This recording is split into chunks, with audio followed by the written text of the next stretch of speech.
Assalaamu calaykum waraxmatullaahi wabarakaatuh. Anigoo ku jiray waqtigiina siinada isla marhaantaana isticmaalaya internetka oo jawaab celinaya qaar ka mid ah walaalaha ama asxaabta qaar ayaa waxaa la kulmay muuqaal igu sabay in barnaamijkan aan diyaariyaba.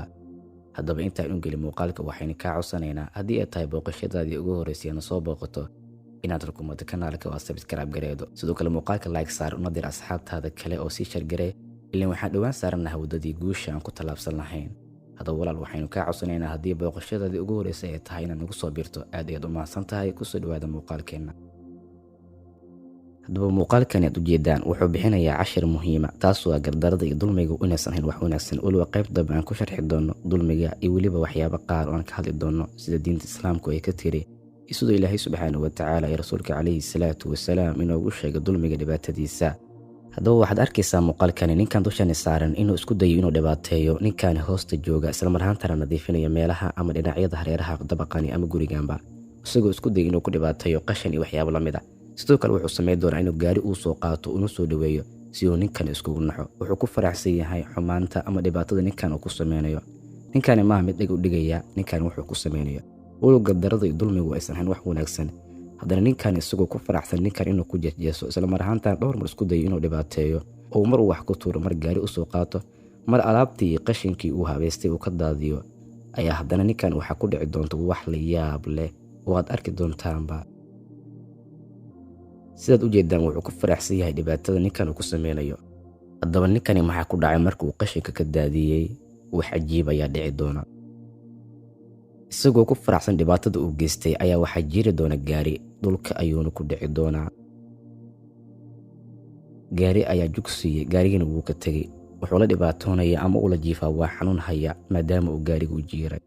ninkii dhibaatada u geystay isla marhaantana dhulka seexiyey weliba uu kala tuuray qashinkana uu ka daadiyey ayaa u fidi doona gargaar caafimaad isagoo isku dayi doono inuu wax u qabto wuxuu awoodaba.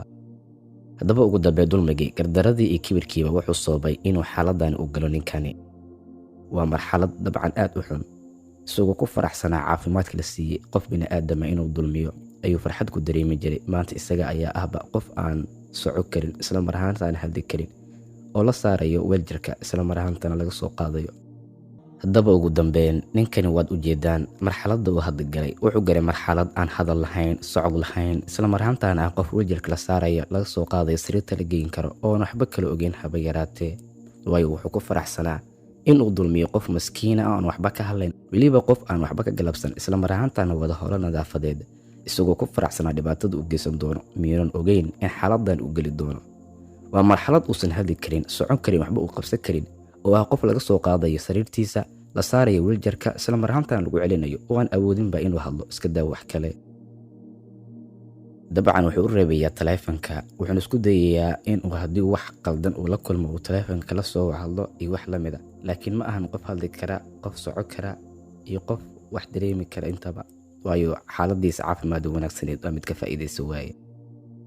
haddaba ugu dambeyn dhulkii ayuu ku dhacay waayo taleefankii ayaa ka dhacay. wuxuuna rabay inuu qabsado balse umaysa suurtagelin waayo caafimaadkii, qosolkii iyo dulmigiiba waa mid maanta maqan. waxaa dusha sare ka arki doona ninkii uu dhibaateyn jiray. haddaba isaga ayaa ah qofka hadda caawin doona isla marhaantana u gargaari doona. haddaba dusha sare ayuu ka arkay, wuxuuna usoo degdegayaa inuu caawiyo ninkani oo ah ninkii isaga dulmin jiray, maalin walbana ku jeesjeesi jiray isagoo caafimaadkiisa iyo xooggiisaba ugu faani jiray ninkani si uu ugu dhibaateeyo. balse maanta isaga ayaa qofka u baahan.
haddaba markii aan ka imaano muuqaalkaasi qodobkaasi muhiimka ah ee bixinaya muuqaalka oo ah dulmigu ilaahay subxaanahu watacaala wuxuu ka xanimay naftiisa, anagana haddaan dad muslimiina dulmigu waa naga xaaraan.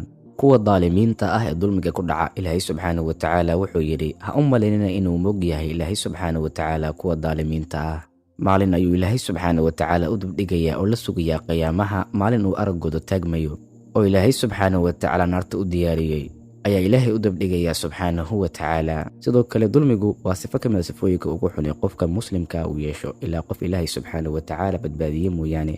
dulmigu wuxuu ku taagan yahay dhowr qodob. qodobka koowaad ee ugu weyn waxay tahay shirkiga, in ilaahay subxaanahu watacaala cibaadada lala wadaajiyo. dulmigaasna ilaahay subxaanahu watacaala ma cafiyo maalinta qiyaame ilaa qofkii ilaahay doono mooyaane.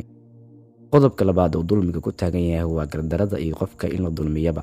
rasuulka calayhi salaatu wasalaam wuxuu yidhi ma garanaysaan qofka caydha ah? saxaabadu waxay dhaheen rasuulkii allow anaga caydh waxaan u naqaanaa qofka aan diinaar iyo dirham haysanba. markaasuu rasuulka calayhi salaatu wasalaam yidhi qofka caydha waa qofka la imaanaya maalinta aakhiro salaad fara badan, soon fara badan iyo saka fara badan, yacni waxyaabo badan oo wanaagsan ayuu la imaanaya.